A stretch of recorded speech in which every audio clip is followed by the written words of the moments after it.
Well, hello there. I'm Casey Cook. I'm your host, and welcome to episode number 1 of The Final Cut. I'm going to be taking you along with me this summer as I get ready for the 2021 whitetail archery season. As I go out here and check on the food plots that are already established, I got some real world whitetail beans that have been soaking in the ground for about 2 months now. They're starting to get pretty high. I'm going to check on those mineral sites and even establish a new one, and we're going to pull some cards. So grab your bug spray. Let's get after it.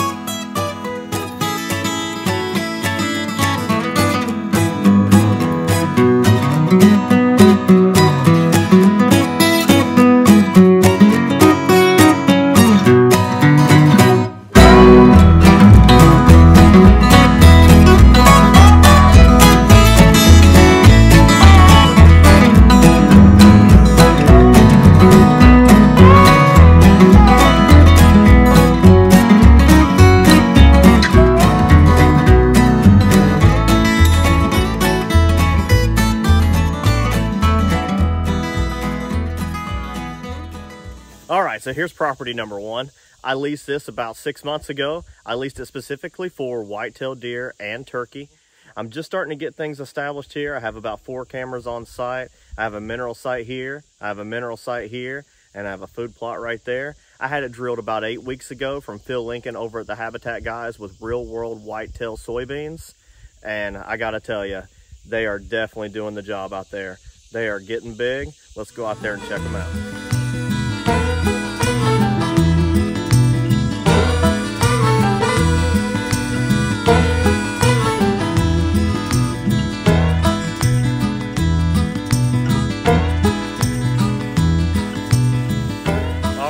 So this is the food plot that I decided to put on my property.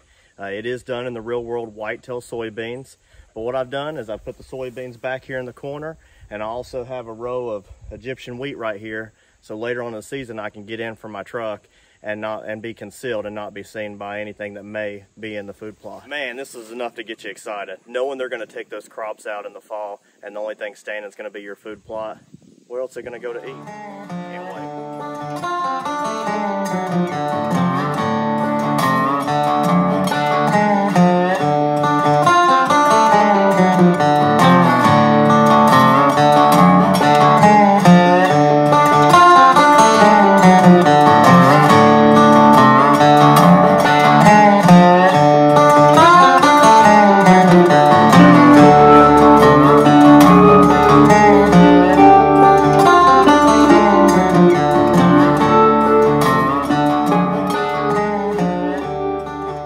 Establish a new site. So what I'm going to do is I'm going to pick an area where I see deer frequent, and I'm going to go ahead and clear out a spot and dump that big tine in, put my camera up on the tree, and see what bucks I got.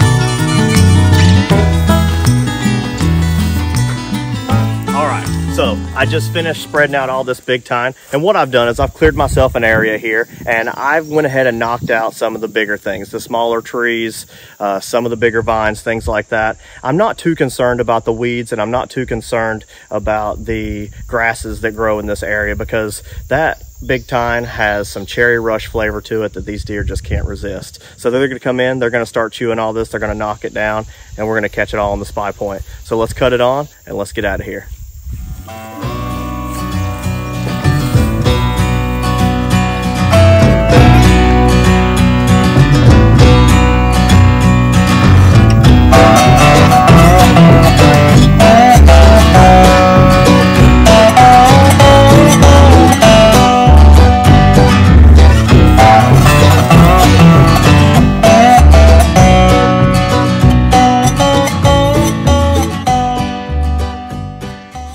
I'm Phil Lincoln, and I'm the owner-operator of the Habitat guys here in Southwest Indiana.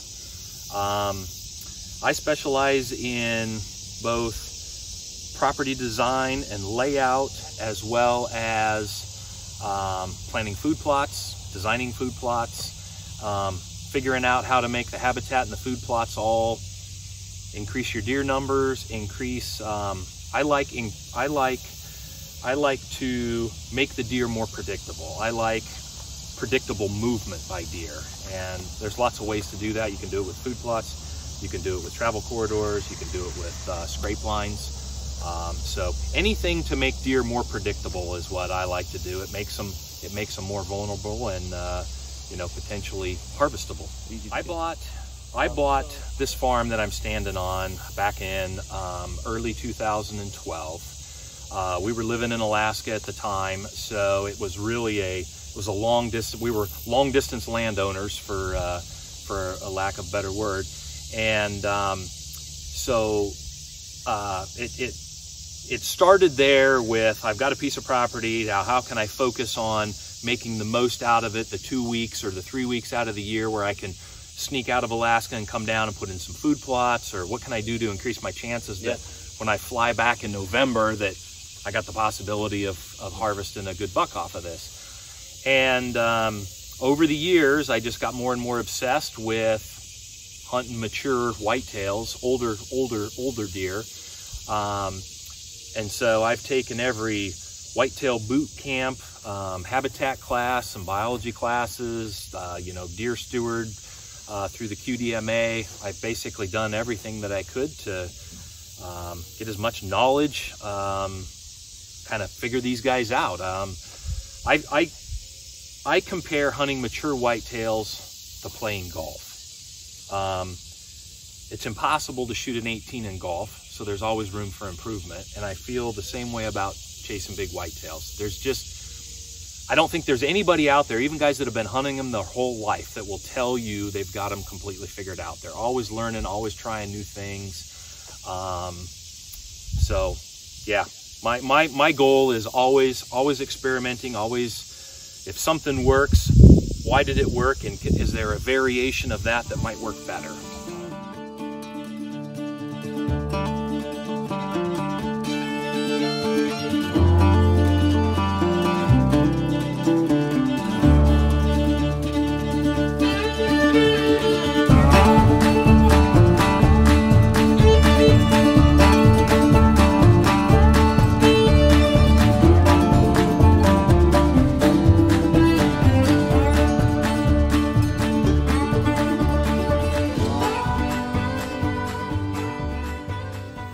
So property number 2, I actually acquired this back in the spring. I harvested my turkey back here in the corner, and I tell you what, I saw the deer trails running through here, and I just had to ask for permission. Lucky enough for me, he doesn't much care for the deer herd and what they do to his crops, so didn't get too much kickback when I asked him for permission. So I've established a few cameras. I've got one mineral site out. I'm gonna put another one out today, and I'm also gonna establish a vertical licking branch. So come on along, let's get started.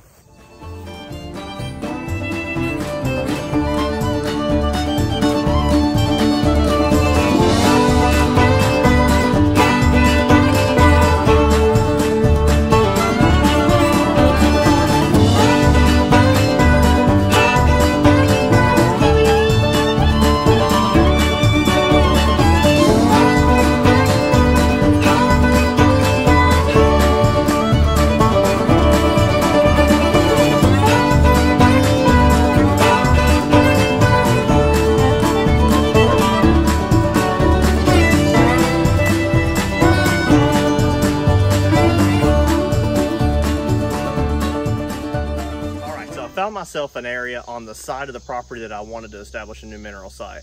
So I found myself a good tree here. I'm going to go ahead and spread the big tine out in this area and get that camera up, and let's see what we got.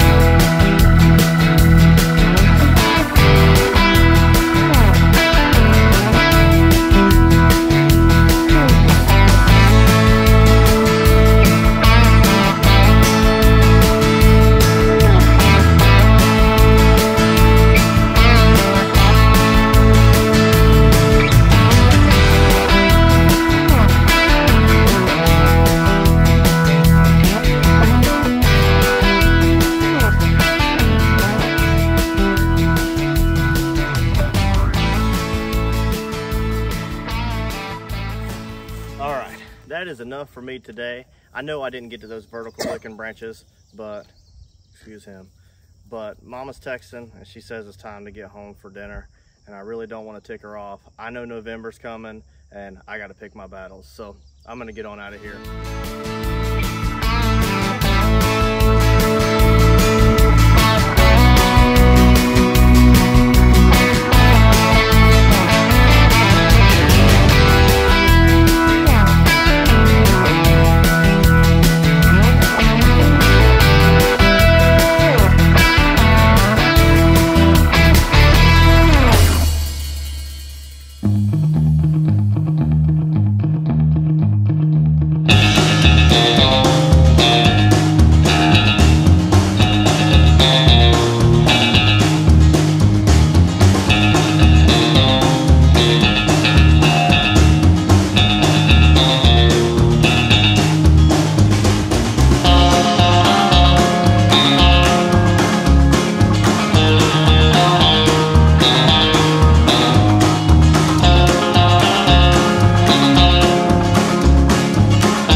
Made it out here safely, and so what we're going to do is we're going to establish that vertical licking branch. So what we have here is a tree that is overhanging an area where deer cross. This is a field edge. I actually have 3 different trails that come out right about this same point.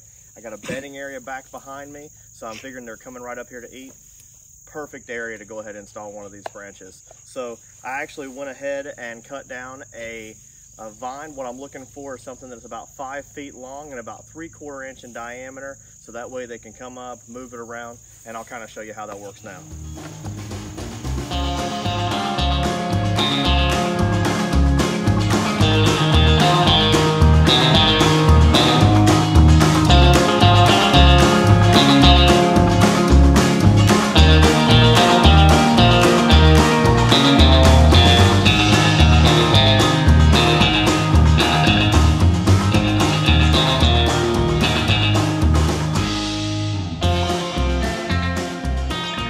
So now that take 2, let's just say take 2, Blake decided to pull his pants down and while I was filming this and urinate in the middle of the whole deal. So we're gonna do it again. All right, so I've got the hoe, I'm back from the truck, and I'm gonna go ahead and clear this area out and establish a mock scrape.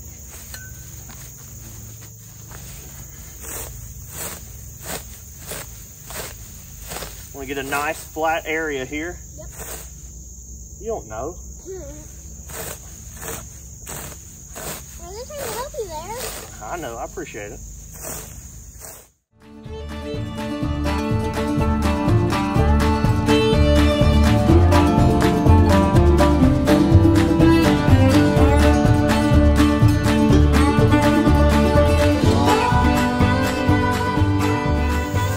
All right, so I went ahead and I've tied a piece of this 550 cord to the base of that tree. I tied the other end to a vine. I threw that up over a limb. And so that way it gives this plenty of give. There's plenty of give to this. The deer can come up, he can get aggressive with it, especially as it gets more in the season, and he's gonna do all kinds of things to that, and it's got a lot of give. It's not just gonna snap off. I use the vine just for that particular reason. I don't like to use a limb because they get dry, they get brittle, they break. You see it tons of times that whenever you're looking at a scrape, you can see the end of a branch and it's just kind of twisted up and broken off. This won't do that.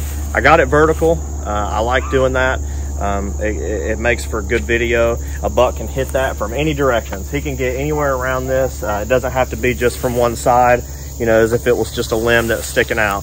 So what I'm gonna do now is I'm gonna go ahead and grab a camera. I'm gonna stick it on that tree over there, cut myself a good viewing area so I'm not too worried about things setting it off, and see what I can get to come to this.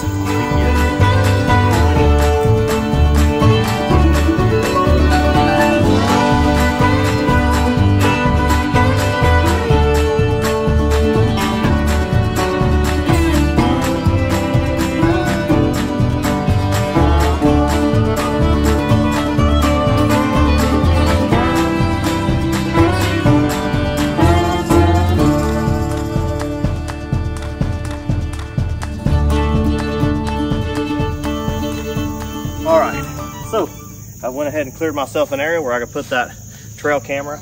I want to try to get it where it's got a clear view of this, so any deer that I got coming through here hitting this mock scrape, I'm gonna have them on camera.